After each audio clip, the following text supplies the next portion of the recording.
Bismillahirrahmanirrahim. Assalamualaikum warahmatullahi wabarakatuh. Selamat pagi, salam sejahtera, salam sehat untuk semuanya. Baik, pada kesempatan pagi ini, saya berharap semua yang ada di rumah bisa tetap sehat, tetap menjaga protokol kesehatan, dan dilindungi oleh Allah Subhanahu wa Ta'ala. Amin ya Rabbal alamin. Baik, pada kesempatan kali ini saya akan menyampaikan tentang perspektif komunikasi persuasif. Yang akan kita bahas pada kesempatan kali ini yaitu bagaimana kita memahami tentang perspektif itu sendiri dalam komunikasi persuasif, kemudian bagaimana karakteristik yang ada dalam komunikasi persuasif itu sendiri. Kemudian kita akan sedikit membahas dan dive in dalam konsep dasar sikap, kemudian bagaimana teori tentang social judgment atau bagaimana di dalamnya nanti ada penolakan dan lain sebagainya. Dan kemudian ada teori fungsional. Oke, kita masuk ke dalam perspektif. Perspektif kalau misalnya dari kata perspektif itu sendiri, arti dalam bahasanya itu seperti kayak sudut pandang gitu ya. Bagaimana kita bisa memandang komunikasi persuasif itu sendiri dengan melihat manfaat, tujuan, dan lain sebagainya. Nah, ini menurut ahli, Effendi tahun 1986 menjelaskan bahwa untuk memahami tentang komunikasi itu sendiri, kita harus melihat konsep tersebut dari dua perspektif. Dan ini berlaku juga untuk komunikasi persuasif. Ya, komunikasi dalam pemaknaan di sini adalah komunikasi yang secara mendasar di mana kita menyampaikan pesan kepada kita sebagai komunikator. Ingat ya, komunikator itu adalah pembawa pesan yang kemudian pesan tersebut disampaikan kepada komunikan. Komunikan itu adalah audiens kita, orang yang menerima pesan. Nah, dengan konsep tersebut kita pada akhirnya memahami bahwa harapan dari komunikator adalah pesan tersebut sampai. Nah, sementara untuk komunikasi persuasif tidak hanya sampai, tapi dengan tujuan bahwa eh, komunikan itu mau untuk dipengaruhi, bisa untuk dipengaruhi oleh komunikator, sehingga komunikan bersedia untuk melakukan apa saja yang dimau sesuai dengan pesan dari komunikator tadi. Nah, dua perspektif di sini terbagi menjadi dua, yaitu umum dan paradigmatik. Ya, oke. Perspektif umum, ya, ini kaitannya dengan bagaimana adanya suatu social relationship. Ya, jadi ketika kita berkomunikasi dengan komunikan, biasanya ada social relationship, ada hubungan antara komunikator dengan komunikan. Dari situ ada social interaction, ada interaksi di sana. Setelah kita berkomunikasi ada interaksi. Nah, dari sana akhirnya ada satu komunikasi antara dua orang, ya, bisa lebih. Itu adanya interaksi. Ya. Setelah di sana, akhirnya kita bisa melihat bahwa ada human communication di sana. Gitu. Nah, human yang lebih dari dua, akhirnya jadi sosial, jadi ada banyak, society-nya ada banyak masyarakat. Nah, ini secara umum bahwa kita menciptakan satu komunikasi ya dari satu hubungan antara dua orang atau lebih. Nah, ini secara umum kita memandang bahwa komunikasi itu melihatnya bahwa komunikasi itu perspektifnya, sudut pandangnya ya begitu. Ada satu hubungan yang kemudian menghasilkan suatu komunikasi, ya. Kemudian yang kedua adalah perspektif paradigmatik. Paradigmatik ini kita membahas tentang paradigma dulu. Paradigma itu ya seperti memang satu sudut pandang yang itu sudah melekat. Nah, ini ada bermaksud ada satu maksud atau tujuan di sini. Jadi mengandung satu intensional dengan mengubah sikap, pendapat atau perilaku baik langsung secara lisan maupun tidak langsung melalui satu media. Nah, secara nggak langsung kita ini kadang berkomunikasi secara paradigmatik. Kita menyampaikan sesuatu, kita menyampaikan pesan, itu pasti ada hal yang ingin kita satu kepercayaannya kita itu kita sampaikan agar mereka paham dengan apa yang kita sampaikan dalam pesan tersebut. Nah, itu secara intensional gitu ya. Jadi secara tidak langsung kita sudah melakukan itu secara intensional. Jadi ada maksud untuk kita menyampaikan pesan itu kepada komunikan. Nah, itu paradigmatik.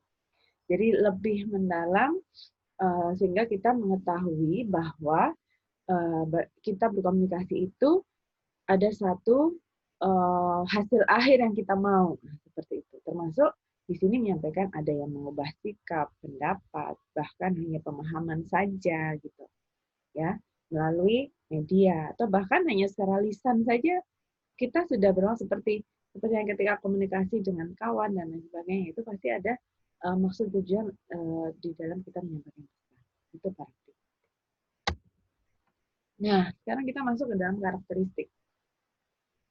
Mengacu pada karakteristik komunikasi, ya, ya kita harus memahami dulu pengertian dari komunikasi sampai pada komunikasi persuasif itu sendiri. Kita harus paham. Di sini jenis komunikasi yang memiliki pengaruh untuk memberikan pengaruh kepada komunikan dari komunikator terhadap kepercayaan, sikap, dan perilaku komunikan. Di mana komunikasi ini akan memberikan dampak yang membuat komunikan bertindak sesuai dengan apa yang diminta oleh komunikator. Jadi kalau komunikasi sendiri sih sebenarnya komponennya kan cuma 3. Artinya yang secara dasar sekali komunikasi itu pemaknaan dari penyampaian pesan dari komunikator kepada komunikan. That's it. Jadi sesimpel itu sebenarnya komunikasi itu. Akan tetapi ketika kita menambahkan persuasif di situ, itu benar-benar kita menekankan bahwa tujuannya itu adalah adanya satu tujuan yang ingin mempengaruhi betul dari komunikator ini ingin mempengaruhi baik dari komponen sikap apapun, mulai dari pengetahuannya, kognitifnya, afektif sampai konatifnya, tindakannya sesuai dengan pesan yang disampaikan oleh komunikator terhadap komunikan. Nah, itu. Kemudian kalau kita melihat unsurnya, ya, melihat lagi mengacu pada komunikasi dasar itu sama, ya, sama menyesuaikan dengan model komunikasi yang paling dasar. Unsur dari komunikasi persuasif itu sendiri adalah komunikator, pesan, ada media, ditambahkan media, dan receiver. Kalau kita melihat dari materi yang sebelumnya itu ada SMCR, ya ini SMCR. Nah, nanti pada saat penyampaian itu ada tambahan kolom atau dalam struktur ininya ya, skema SMCR itu sendiri. Itu ada noise, yang itu pasti dalam satu proses komunikasi itu sering sekali berada di sana. Nah, itu semacam ada hambatan dalam satu komunikasi yang dapat mempengaruhi proses komunikasi itu sendiri. Nah, seperti itu. Tapi pada dasarnya itu ya seperti ini, ya. Sehingga kita mengetahui bahwa adanya source, kemudian ada yang pesan itu sendiri, kemudian kita bisa menyampaikan melalui media, dan terdapat komunikan atau receiver dari pesan itu. Nah, kemudian karakteristik ini sendiri juga berisi tentang bagaimana bentuk-bentuk komunikasi persuasif. Bagaimana kita saja ya, kita ini seandainya kita sebagai komunikan penerima pesan, itu pasti akan bergejolak dan akan menimbulkan satu keinginan gitu loh. Kalau kita melihat iklan, nah kita melihat iklan apa aja yang baru, pasti kita penasaran, kita pengen beli gitu. Dia nggak bilang suruh beli, tapi karena dalam iklan tersebut memperlihatkan tentang manfaatnya, kemudian kita bisa melihat kenyamanan produk yang disampaikan. Pesan-pesannya itu mengarah kepada untuk membujuk kita, gitu, untuk mempengaruhi kita. Ini bentuk-bentuk dari komunikasi persuasif. Seperti halnya kita bisa melihat di sini, ya kan? Ini dengan adanya masa pandemi seperti ini, kita memang harus selalu menjaga protokol kesehatan. Maksudnya memakai masker. Nah, kadang orang tuh suka karena nggak terbiasa, jadi kayak nggak bisa napas gitu. Dengan dengan produk yang dia punya, ini contohnya, yang dia punya, dia semacam bikin uh, apa ya, orang tuh bisa mengimajinasi sendiri gitu, maksudnya dengan produknya, oh kalau sudah saya pasang begini, terus saya tempelkan dengan ini, itu kayak seolah-olah kita masuk ke dalam uh, apa yang dia sampaikan di sini benar. Padahal kita nggak pernah nyoba, kita belum pernah tahu ya, apakah iya benar-benar ataukah makin sesat gitu kan. Tapi kita sudah masuk ke dalam bujukan mereka bahwa dengan menggunakan yang namanya pulsa eukaliptus nih, ini saya nggak promosi, tapi ini saya ngambil comot dari internet aja ya. Ini salah satu contoh bagaimana kita bisa melihat bahwa iklan itu adalah salah satu bentuk dari komunikasi persuasi. Yang kedua itu dakwah. Dakwah itu pun ketika kita melihat berbagai banyak media yang dipakai, dakwah itu tidak hanya selalu secara verbal ya, orang ngomong kemudian menyampaikan secara lisan saja, verbal dan non-verbal sebenarnya dengan gesture dia menyampaikan dalam dakwah itu, tapi ternyata ada banyak media yang di situ juga bisa kita gunakan juga sebagai penyampaian pesan dalam bentuk dakwah tadi. Nah, seperti ini. Ini kaos-kaos yang biasa dipakai ya. Jadi di situ dicap dengan kata-kata yang mengajak orang untuk memahami secara kognitif bahwa, nah lo kan kerja giat sholat telat, pas minta hajat maunya kilat, itu sehat gitu kan? Ya nggak sehat gitu kan? Orang mikirnya itu sehat. Jadi ada pesan moral di sana, ada pesan moral di sana. Dan hal-hal yang seperti itu tuh maknanya adalah mengajak para audiens untuk mau mengerjakan, memahami dulu secara kognitif apa yang dimaksudkan oleh komunikator. Ya, oke. Kemudian di sini setelah kita memahami tentang karakteristik apa saja yang ada dalam komunikasi dan termasuk juga bagaimana kita memahami karakteristik dari apa saja yang ada dalam komunikasi persuasif. Nah, kita mulai harus memahami tentang pendekatan 3 komponen sikap. Artinya ketika kita sudah mulai berkomunikasi persuasif nih, kita ini yang kita tujunya adalah 3 komponen sikap ini gitu loh. Yang kita jadikan sasaran itu adalah 3 komponen sikap dari audiens kita. Kenapa? Kita sendiri, kita mencoba untuk mengimajinasi bahwa kita ini komunikan ya, penerima pesan. Kita akan mau untuk melaksanakan apa yang ingin kita lakukan ketika kita sudah memahami. Dan pemahaman tersebut, hasil paham, hasil tahu itu dinamakan komponen sikap kognitif. Secara kognitif, audiens harus bisa punya satu peningkatan. Ya, artinya yang awalnya tidak tahu menjadi tahu. Awalnya tidak paham menjadi paham. Jadi pemaknaan kognitifnya adalah mencapai tingkat tahu pada objek yang diperkenalkan. Yang sudah tahu, dia makin tahu. Nah, orang yang sudah paham, biasanya secara emosional, secara perasaan, dia akan bergejolak. Artinya, dia akan merasakan, saya setuju, karena saya sudah ngerti, saya sudah tahu, sudah paham. Akhirnya, saya suka. Ada yang karena saya tahu, akhirnya saya nggak suka. Secara emosional, secara perasaan, akhirnya sisi dari komponen secara afektif ini dia akan ditunjukkan gitu. Ya, sama dengan ketika kita menerima pesan-pesan, misalnya pesan kesehatan atau pesan apa, karena kita bidang kesehatan, ya kita punya produk kesehatan. Kalau kita menyampaikan kepada masyarakat, yang kita sasar adalah komponen sikap. Ya, secara afektif, harapannya mereka senang dengan apa yang kita sampaikan, jika itu yang kita sampaikan adalah hal-hal yang positif. Artinya hal-hal positif, misalnya manfaat tentang aset eksklusif, misalnya. Secara efektif, harusnya ketika mereka sudah paham manfaatnya, mereka senang gitu loh. Oh, saya senang nih pengetahuan ini nih. Gitu. Senang aja ya, senang.